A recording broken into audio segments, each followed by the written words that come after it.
Eh bien, salut à tous et à toutes. Je suis absolument ravi de vous retrouver pour cette nouvelle année. Eh bien, il était temps. Voilà, après une petite pause d'un peu plus de 2 semaines, quasiment 3 semaines, qui nous a fait du bien à tous. Bon, même si on s'est pas du tout arrêté de travailler, hein, puisque on était là, toute l'équipe était là, même le 25 décembre, même le 1er janvier, soit pour répondre à vos emails, soit pour modérer vos services.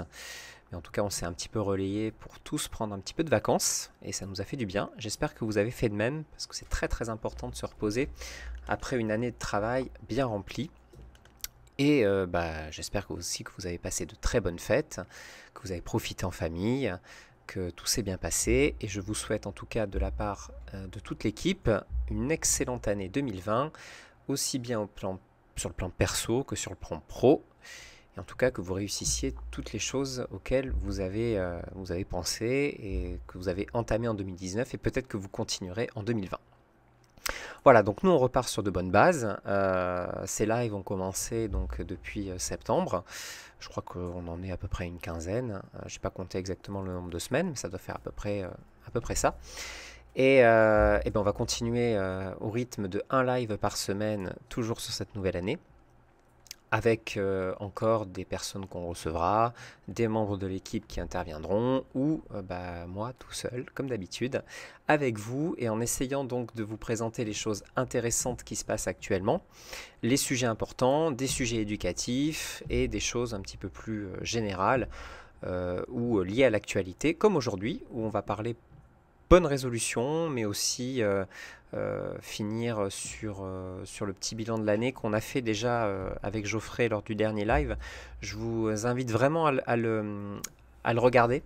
Il est relativement intéressant. D'ailleurs, il y avait aussi Suzanne, la responsable marketing, où on a fait vraiment un point sur l'année passée et un point sur ce qui va arriver aussi cette année. Donc si vous l'avez loupé, allez sur la chaîne YouTube de 5 euros et n'hésitez pas à le regarder pour vraiment être au clair sur ce qui arrive cette année. Parce qu'il y a énormément de choses que nous préparons pour vous. Et on espère en tout cas que vous allez apprécier. Voilà. Donc l'année dernière, enfin le 31 décembre de cette année, on a fini donc à 3 350 000 euros de vente, ce qui fait une augmentation de plus 167% par rapport à l'année 2018. Donc c'est une bonne chose pour tout le monde, en tout cas pour vous surtout, vendeurs, qui avez gagné beaucoup plus d'argent cette année, puisque le panier moyen a vraiment aussi augmenté, puisqu'il a fini à 30 euros en moyenne au mois de décembre 2019 contre 23 euros en décembre 2018, donc plus 7 euros d'augmentation, ce qui fait plus 130%. Et pour vous donner encore un petit chiffre, c'est le 50e meilleur revenu du site sur décembre 2019. Donc il est à 1672 euros pour le mois. Et un an avant, on était à 920 euros, ce qui fait une augmentation de plus 180% pour le 50e meilleur vendeur du site pour le mois de décembre 2019. Voilà, donc vous pouvez comme ça un petit peu vous placer sur l'échelle des revenus et vous dire, mince, il faut absolument que je rentre dans le top 50 cette année. Et pour ceux qui y sont, essayez de grappiller des places et peut-être de finir top 1. Même si c'est vrai que le premier a une bonne marge d'avance par rapport aux autres. C'est Guillaume TBC, hein, pour ceux qui ne le connaissent pas. Vous pouvez sans problème voir ses microservices sur le site. Je vous invite à vous en inspirer.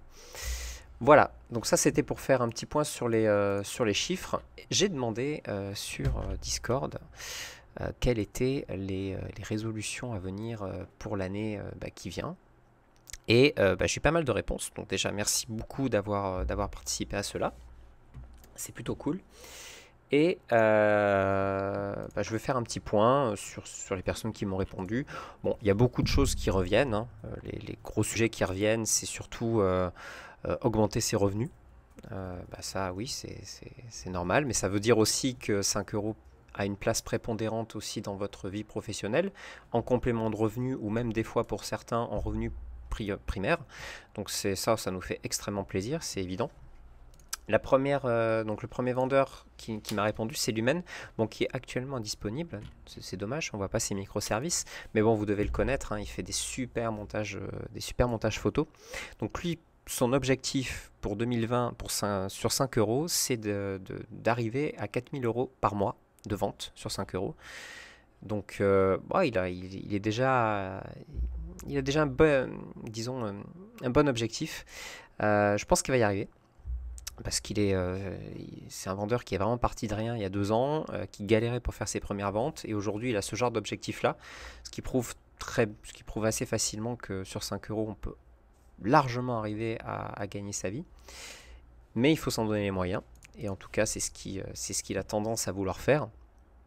Pour ça, il va essayer donc de changer sa manière de travailler pour être mieux organisé, surtout au niveau du temps de travail, donc augmenter son rendement et augmenter surtout ses prix, de manière à avoir moins de commandes, à les gérer plus facilement et à potentiellement faire de la pub Facebook, puisque s'il a un panier moyen plus élevé, la pub Facebook sera beaucoup plus rentable pour lui, et donc il arrivera à faire justement plus de commandes et plus de revenus. Il voudrait essayer aussi de créer de nouveaux microservices et améliorer ses anciens. Et hors 5 euros, il voudrait créer un portfolio, donc qui lui permettrait donc de se lancer dans d'autres business et aussi d'avoir d'autres clients dans le photomontage et de la création d'œuvres visuelles, comme par exemple faire des tableaux, des coques, des t-shirts, enfin, en tout cas, varier ses rentrées d'argent. Donc c'est une bonne méthode, hein, c'est-à-dire commencer sur 5 euros pour tester ses microservices, enfin tester en tout cas ce qu'on fait et ses services, c'est une bonne porte d'entrée, mais nous ce qu'on conseille c'est vraiment de ne pas uniquement rester sur 5 euros, de varier ses rentrées d'argent, pour être, on ne sait jamais, hein, si une rentrée d'argent perd un petit peu par rapport au reste, vous pouvez comme ça juger et ne pas mettre tous ses œufs dans le même panier, prendre pas trop de risques comme ça, c'est toujours une meilleure méthode. Un deuxième vendeur, je l'avais déjà un petit peu focus, je sais plus quand, sur un live. Et donc lui, il a commencé en 2018, hein, il a un peu galéré pour avoir ses premières ventes, mais là maintenant il est à plus de 120 ventes. Donc, ce qui est une bonne chose, et d'ailleurs il a fait la plupart de ses ventes en 2019, donc ça lui a donné un énorme coup de boost. Et donc ce qu'il veut faire en 2020, c'est quitter son job de salarié pour se mettre vraiment à 100% dans l'entrepreneuriat, enfin en tout cas en freelance. Donc 5 euros est une bonne porte d'entrée pour ça, et il l'a bien vu. Donc c'est bravo à toi. Et d'ailleurs il est aussi papa depuis septembre, ça le motive encore plus pour abandonner donc son poste de salarié, pour être beaucoup plus libre et s'occuper de son bébé. Donc que des bonnes motivations. Donc pour lui, c'est vraiment d'augmenter aussi ses revenus en 2020, un petit peu comme tout le monde, hein, j'ai envie de dire, et de s'en donner les moyens pour ça. Donc de continuer dans sa voie et donc au moins de faire autant de ventes qu'en 2019, mais en tout cas en augmentant largement son panier moyen pour justement augmenter ses revenus. Robin, c'est aussi un vendeur qui est là depuis assez longtemps. C'est donc un graphiste. Et pour lui, il est dans une optique un petit peu différente, puisque son but ultime, là actuellement, c'est d'améliorer son relationnel avec les clients. Donc il m'a expliqué qu'il est allé à Dubaï récemment, donc durant ses vacances de Noël, et il s'est rendu compte là-bas à quel point les gens étaient gentils, à quel point ils aimaient ce qu'ils font, et il ressentait dans leur façon de parler, dans leur façon de s'exprimer. Ils sont très proches du client, ils essaient vraiment de faire au maximum pour que le client se sente bien. Et il voit largement une grande différence par rapport à la France et par rapport à ce que lui, je pense, faisait ressentir des fois aux clients. On a assez rapidement des fois quelques sentiments d'énervement, on peut disons des fois répondre un petit peu à côté de la plaque, sortir de ses gonds. Et en tout cas, il s'est rendu compte que c'est peut-être ce qu'il faisait, d'une partie on va dire un petit peu, enfin, quelquefois pour certains clients. Et donc il a envie de travailler là-dessus. Et donc de travailler vraiment sur le relationnel avec ses clients, et il espère ainsi donc que ça améliore aussi la façon dont il vend sur 5 euros et qu'il ait plus de clients récurrents. Un autre vendeur, c'est un vendeur assez... enfin il est là depuis mai 2017, hein, mais en tout cas il a commencé il y a très peu de temps. On voit d'ailleurs qu'il a bien travaillé aussi ses miniatures de microservices. Et lui, ses bonnes résolutions en tant que vendeur, c'est devenir aussi complètement indépendant, donc en commençant par 5 euros, mais aussi après peut-être en testant d'autres plateformes. Et donc de perfectionner aussi ses compétences pour assurer une meilleure qualité de service et devenir top vendeur sur 5 euros. Bon, c'est un petit peu ce que tout le monde veut au début. En tout cas, je te souhaite bon courage et je te souhaite d'y arriver. Tu as 20 ventes, donc c'est déjà un bon début. Et tu as toutes les clés en main pour y arriver, donc accroche-toi. C'est super bien parti. Allez, on en fait encore deux et après on s'arrête. Un autre vendeur assez charismatique de la plateforme, c'est Savredac, qui est là depuis très longtemps, qui est régulièrement dans le top des revenus du site. Et bien lui, en fait, donc, en tant que top vendeur, qu'est-ce qu'il a envie de faire pour 2020? Donc lui, c'est de refaire un petit peu ses vignettes. C'est vrai qu'elles sont là depuis assez longtemps. C'est bien d'apporter un coup de jeune à son profil. Surtout aussi pour soi, hein. C'est bien aussi de faire un petit peu de ménage. Quand on se sent bien dans son profil, on se sent bien aussi pour vendre ses microservices. Donc de refaire sa bannière, de revoir ses descriptions, de proposer de nouveaux microservices. Il a aussi pas mal de messages qu'il a préenregistrés pour discuter plus facilement avec ses clients. Donc par exemple, quand il livre une commande, il a un gros message préenregistré qui lui permet donc comme ça de donner toutes les informations sur les demandes de retouches ou ce genre de choses. Donc il veut les refaire et comme beaucoup, il veut augmenter ses tarifs pour simplifier ses options. Ce qui est bien, hein, c'est-à-dire avoir un microservice clair, c'est-à-dire avec potentiellement peu d'options mais assez cher, permet au client de facilement s'y retrouver. Et donc c'est vers ça qu'il veut tendre. Donc je trouve que c'est une très très bonne chose. Et le dernier, c'est WizKid. On en avait parlé aussi il y a quelques temps dans un live. Et lui, ce qu'il veut faire, c'est donc créer sa propre formation vidéo pour potentiellement la mettre en vente sur 5 euros et ailleurs. Donc se diversifier, hein, on en revient toujours à la diversification. Améliorer ses prestations de montage, encore être mieux placé sur 5 euros. Et déléguer. C'est le seul qui m'a parlé de déléguer ses tâches, c'est-à-dire qu'ils se mettent à plusieurs sur potentiellement donc un profil, donc il est peut-être deux associés derrière. C'est quand on commence à avoir beaucoup de commandes, si on arrive à trouver quelqu'un avec qui le déléguer, c'est aussi une bonne méthode pour disons, continuer à vendre ses microservices. Parce que bon, quand on a trop de boulot, on est obligé de les désactiver. J'y reviendrai. Et donc être à plusieurs, ça peut être aussi une manière de vendre plus et d'avoir un profil en tout cas de meilleure qualité. Voilà, donc pour résumer, c'est vraiment augmenter ses paniers moyens, c'est ce que beaucoup l'ont dit. J'ai beaucoup aussi donc devenir indépendant, c'est-à-dire quitter son job de salarié. Je suis très content de vous l'entendre dire, hein, et en tout cas que grâce à 5 euros vous ayez eu cette envie de le faire. Et en général aussi, c'est améliorer son profil, parce que vous avez tous bien compris qu'en améliorant son profil, on augmentait ses ventes et potentiellement son panier moyen. Donc ça, c'est extrêmement bien. Je suis plutôt content de toutes les bonnes résolutions que j'ai vues passer et je vous en remercie encore. Pour finir, j'avais envie, moi, de vous dire un petit peu, si vous n'aviez pas de bonnes résolutions, peut-être lesquelles vous pouviez prendre. Alors je vais rester sur 5 euros, bien entendu. Je pense que vous pouvez en prendre aussi dans votre vie perso, mais ça, en tout cas, je ne vous connais pas assez pour en tout cas les dicter. Mais sur 5 euros, j'avais envie de vous donner 7 points, même 8, sur lesquels vous pouvez travailler. Peut-être que vous pouvez même noter et que vous essayez de respecter donc, tout au long de l'année, que ce soit dans votre relation client, dans votre relation avec le site ou dans ce que vous voulez en faire. Alors, la première des résolutions, c'est de respecter vos clients, quoi qu'il arrive, quoi qu'il en coûte. Et même si on sait que des fois c'est compliqué, que c'est difficile, comportez-vous avec les autres comme vous aimeriez que l'on se comporte avec vous. Même si vous pensez que votre client a tort, même si vous pensez que c'est une tête de mule, respectez-le toujours, toujours, toujours. Ça revient à ce que Robin disait sur la relation client, c'est capital. Et c'est vrai que des fois, même très souvent, on voit des problématiques, que ce soit dans le support ou en litige, qui sont dues à on va dire des dérapages. Les gens ne se parlent plus, les gens s'engueulent.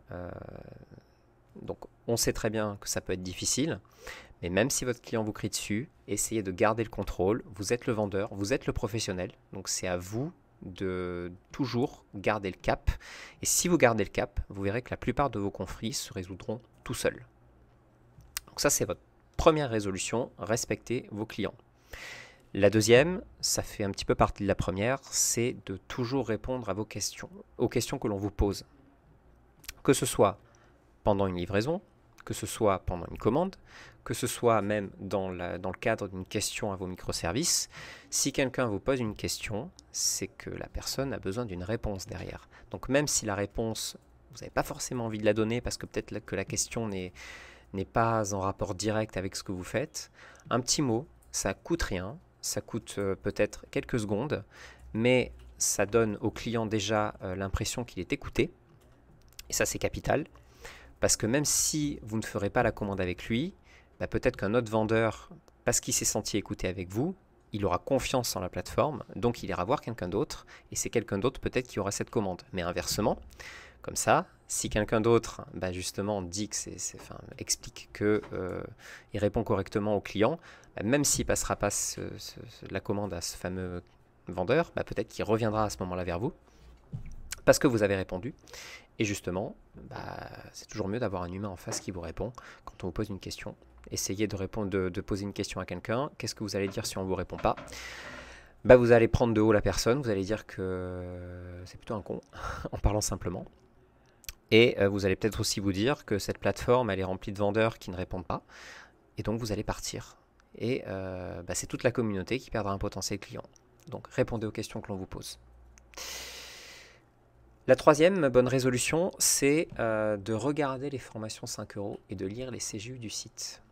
Je vous rappelle que vous êtes sur un site qui a des CGU, hein, donc qui a des textes, qui a des règles.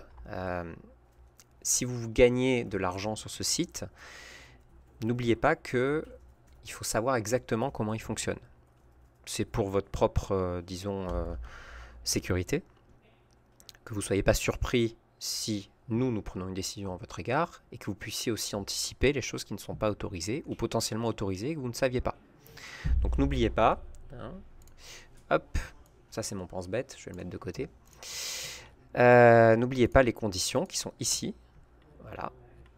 Alors, elles ont été écrites en français compréhensible, donc il n'y a pas de, on va dire, de langage d'avocat là-dedans, même si elles sont bien sûr totalement relues et vérifiées. Prenez une petite demi-heure pour les lire, ça ne mange pas de pain, faites-le. Et par la même occasion, même si vous avez déjà été beaucoup à le faire, je vous invite à prendre part aux formations. Donc on en a déjà parlé hein, sur les autres lives, mais les formations qui se situent donc sur votre compte vendeur. Vous avez 3 formations en fonction de vos niveaux. La formation gratuite, la formation si vous êtes vendeur 5 € plus à 5 € et la dernière si vous êtes à 30 € par mois. Elle vous apprendra comment fonctionne le site, ce qu'il faut éviter, les bonnes pratiques et à devenir meilleur tout simplement sur 5 €. Hop. Ensuite, la dernière, j'en ai d'autres, parce que j'en en ai à la 4e. Donc la 4e, c'est vous ne travaillerez jamais gratuitement sur le site, absolument jamais. Pas de test, pas de ce genre de choses. Alors après, vous faites ce que vous voulez, hein, mais si un client vous demande de tester vos services, c'est que potentiellement, soit il n'a pas beaucoup de budget, soit il veut essayer d'obtenir quelque chose gratuitement. En tout cas, c'est potentiellement pas un client sur lequel vous devez compter. Un client qui veut quelque chose le paiera et le paiera correctement. Donc, au contraire, vous ne travaillerez jamais gratuitement et vous essaierez toujours d'augmenter votre panier moyen. Essayez de calculer votre taux horaire. Faites-en un objectif et essayez de le tenir. Par exemple, si vous avez une commande à 30 €, bah vous vous dites il faut que j'y passe 2 heures dessus, grand maximum, si vous pensez que votre taux horaire de 15 € de l'heure est correct. Si vous pensez que c'est 20 €, à ce moment-là, il faudra y passer 1h30. Si vous pensez que c'est 30 €, à ce moment-là, il faudra y passer 1 heure. Donc faites-vous des objectifs, soyez rentable en fonction de vos objectifs. C'est comme ça que vous pourrez évoluer et que, au contraire, vous pourrez proposer toujours plus de ventes, puisque vous serez de plus en plus rentable. C'est capital. Même si le site s'appelle 5euros.com, on ne veut absolument pas que vous vendiez à 5 euros et surtout que vous y passiez des heures. Si vous vendez à 5 euros, c'est 10 minutes, un quart d'heure, grand max. Numéro 5. Si vous n'êtes pas disponible, ne laissez pas vos microservices actifs sur le site. Donc ça, pareil, ça rejoint l'esprit de communauté. On va dire, vous êtes tous vendeurs sur le site, vous avez tous des responsabilités les uns envers les autres. Et ces responsabilités, c'est de dire, si vos microservices sont en ligne sur le site, c'est que vous pouvez accepter des commandes et que vous pouvez les traiter dans les délais qui sont impartis et que vous pouvez répondre à vos clients. Ça rejoint un petit peu ce que j'avais dit tout à l'heure. Dans ces cas-là, si vous n'êtes pas disponible, si vous ne pouvez pas traiter vos commandes, retirez vos microservices de la vente pour le bien de la communauté. C'est-à-dire que pour que les clients se dirigent vers d'autres vendeurs et ne perdent pas leur temps. Si ces autres vendeurs font la même chose, les clients se redirigeront alors vers vous quand vous serez disponible. C'est disons, une responsabilité commune que vous avez. Numéro 6. Vous n'accepterez pas une commande sans avoir tout en main pour la traiter. Et vous ne la livrerez pas sans avoir fini le travail qui était prévu. Globalement, ce que j'essaie de vous dire, c'est respecter le processus de commande. Quoi qu'il arrive, respectez-le. Pourquoi? Parce que c'est à votre avantage. S'il est là, c'est parce qu'il a été fait pour vous protéger. C'est parce qu'il a été fait aussi pour, disons, éviter les problèmes en tant que client et en tant que vendeur. Donc pareil, essayez de le respecter au maximum. Si vous avez une question, le forum, Discord, le mail, on est toujours là pour y répondre. Il reste 2 points et qui sont, on va dire, un petit peu plus perso ceux-là, c'est le 7 et le 8. Le 7e, c'est que vous aiderez les autres vendeurs, quoi qu'il arrive, parce qu'on est tous une communauté. En fait, aider les autres, j'en avais parlé dans un live, c'est jamais négatif, surtout pas. Donc les aider à avoir plus de commandes, les aider à évoluer sur 5 euros. C'est chaque fois qu'un vendeur réussit correctement sur 5 euros, il va ramener des nouveaux clients. Il va augmenter donc la visibilité qu'a le site sur l'ensemble de la population. De ce fait, c'est aussi vous qui en profitez. À ce moment-là, c'est jamais mauvais d'aider quelqu'un à vendre plus sur 5 euros et c'est jamais mauvais d'aider quelqu'un à débuter sur 5 euros. Ça vous enlèvera jamais de vente, ça vous fera peut-être perdre un tout petit peu de temps pour lui répondre, ça c'est évident. Mais au global, vous serez plus connu dans la communauté, donc d'autres vendeurs vous redirigeront peut-être des commandes, et ça vous aidera aussi à évoluer vous de votre côté. Donc c'est ultra positif. Et donc pour aider les autres vendeurs, venez sur Discord, venez sur le forum et participez au sujet. Et vous verrez que on en revient grandi. Et le dernier, va être rapide, c'est prenez du plaisir dans ce que vous faites. Toujours. Si vous ne prenez pas de plaisir dans ce que vous faites, vous ne ferez pas de bonnes commandes, vous ne ferez pas de bonnes ventes, finalement vous échouerez plus facilement dans ce que vous avez prévu. Donc prenez quoi qu'il arrive du plaisir. Si vous ne prenez pas de plaisir, revoyez vos objectifs, revoyez ce que vous faites et peut-être proposez d'autres choses différemment. Peut-être que 5 euros n'est pas la bonne plateforme aussi pour vous. Donc allez vous épanouir ailleurs, mais prenez du plaisir. Voilà, c'était on va dire mes 8 bonnes résolutions. Si vous n'en avez pas, vous pouvez vous en inspirer. Enfin, en tout cas, j'espère qu'elles vous inspireront pour cette nouvelle année 2020. Voilà, j'en ai fini pour ce live. J'espère donc vous retrouver la semaine prochaine pour d'autres sujets. Peut-être que je vous en proposerai sur Discord, peut-être qu'on fera un sujet éducatif ou peut-être que j'inviterai quelqu'un, je ne sais pas encore. En tout cas, toutes les suggestions sont bonnes à prendre si vous en avez. Je suis là pour les écouter avec grand plaisir. Et en attendant, je vous souhaite une excellente semaine et bonne vente à tous. Salut à tous.